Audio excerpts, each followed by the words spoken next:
Seja bem-vindo mais uma vez ao canal Qualidade Sem Limites. Esse é o canal onde nós tratamos sobre assuntos de sistemas de gestão.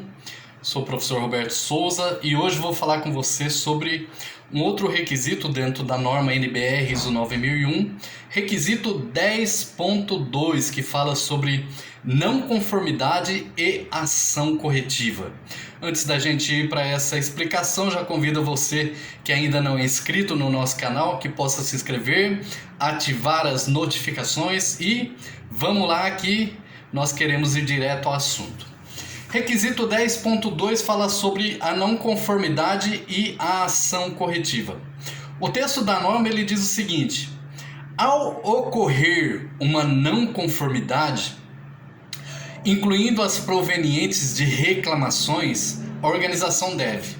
Então veja, o texto da norma diz: quando ocorrer alguma coisa que não esteja conforme, quando ocorrer alguma coisa que não esteja conforme o planejado, conforme o requisito do cliente, incluindo não conformidades provenientes de reclamações, ou seja, às vezes o seu cliente faz uma reclamação aí, não é tratada e não é aberta uma não conformidade.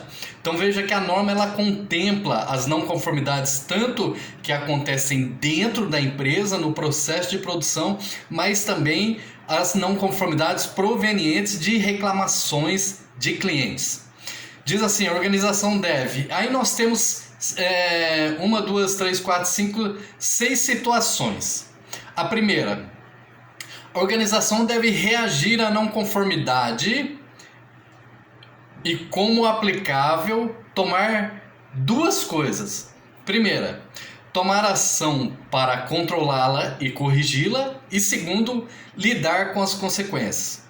Então a primeira coisa, a empresa ela precisa reagir à não conformidade, ou seja, aconteceu uma não conformidade no meu processo de produção. Eu produzo canetas. Então, dentro da minha produção de caneta, eu tenho a produção do tubo da minha caneta, eu tenho a montagem do tubinho de tinta e eu tenho a produção das tampas da caneta. Então, veja, aconteceu uma não conformidade. Primeira coisa, a empresa deve reagir à não conformidade e tomar ação para controlá-la. Digamos que nós estejamos injetando o tubinho da caneta e o tubinho ele está saindo a injeção com uma falha de injeção aqui na ponta. Então é uma não conformidade. Assim que for detectada essa não conformidade, a empresa ela precisa tomar ação para reagir a essa não conformidade, ou seja, parar o processo de produção, olhar os parâmetros de máquina, olhar o molde, enfim, fazer uma análise do que está acontecendo para que essa não conformidade esteja acontecendo dentro do processo de produção. E depois fala, lidar com as consequências, ou seja, nós precisamos verificar o quanto nós já estávamos produzindo esse tubo de forma incorreta, de forma não conforme.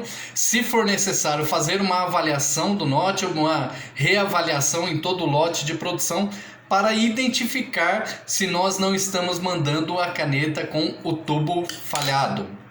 Segunda coisa, avaliar a necessidade de ação para eliminar a causa da não conformidade a fim de que ela não se repita ou ocorra em outro lugar. Então, segunda coisa, avaliar a situação, avaliar a causa raiz dessa não conformidade e tomar uma ação.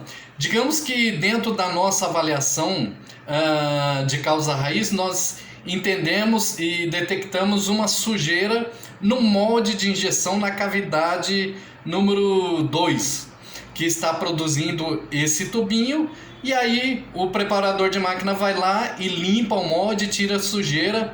Nós estamos fazendo com que a causa seja tratada e os tubos eles voltem a ser produzidos de maneira que atendam às suas especificações. E ela fala aqui também sobre essa ação para eliminar a causa, a fim de que ela não se repita em outro lugar. Então, quando nós formos injetar a tampa da caneta, nós já tomamos esse cuidado da limpeza do molde, das cavidades, enfim, para que não ocorra a mesma falha que aconteceu aqui ocorra no outro produto. Assim, nós estamos tratando a abrangência da causa da não conformidade dentro do processo.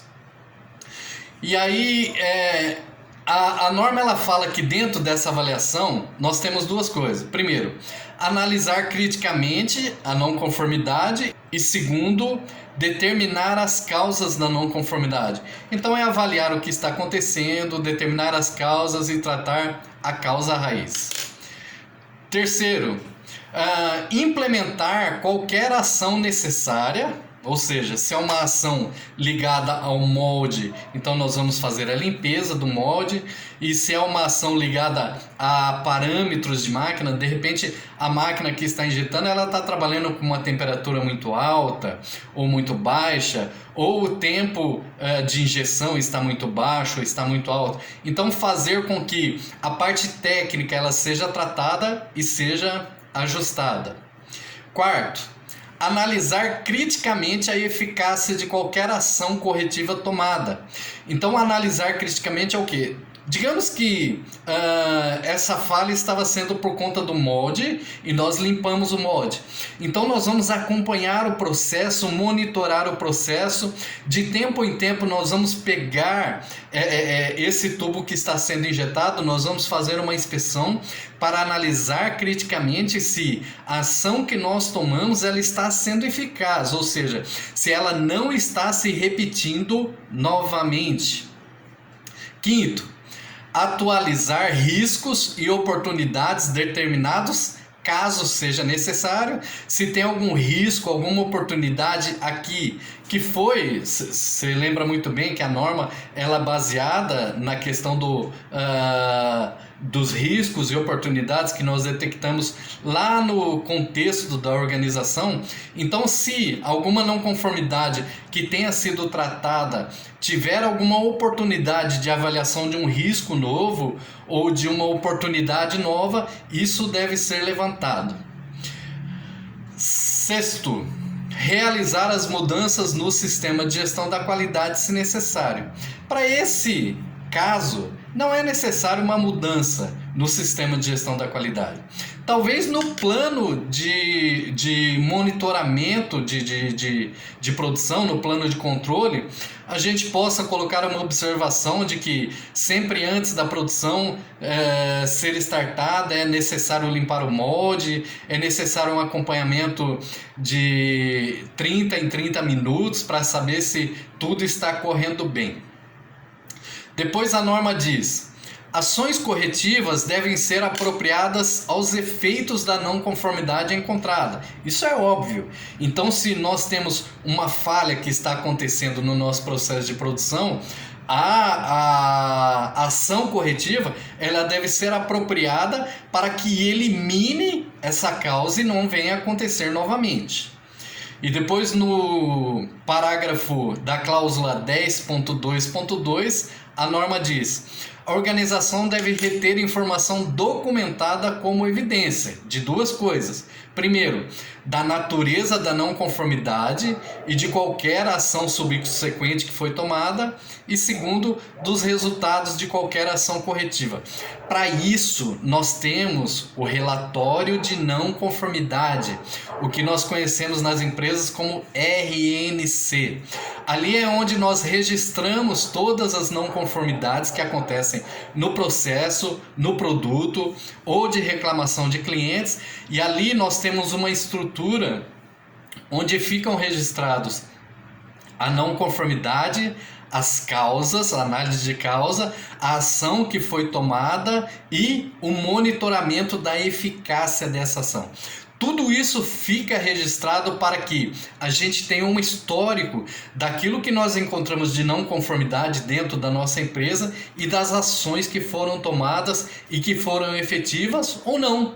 Se de repente uma ação que foi tomada não foi efetiva, na análise de eficácia nós vamos levantar que a ação não foi efetiva e é necessário uma nova ação. Tudo isso dentro da empresa, nós não podemos olhar com um olhar ruim. Não conformidade está dizendo que o nosso processo é ruim. Não. Nós temos sempre que olhar como uma oportunidade de melhorar as coisas dentro do nosso sistema de gestão de qualidade. Tudo que acontece é bom que seja apontado, que seja registrado, para que assim a gente possa amadurecer cada vez mais o nosso sistema de gestão de qualidade dentro daquilo que é uma não conformidade e daquilo que são as ações corretivas tomadas. Se você gostou desse vídeo, compartilhe essa informação com mais e mais pessoas. Se quiser comentar, comente aqui como é que você faz dentro da sua empresa para que a gente possa ir trocando algumas ideias aqui e permaneça conosco porque aqui a qualidade é sem limites.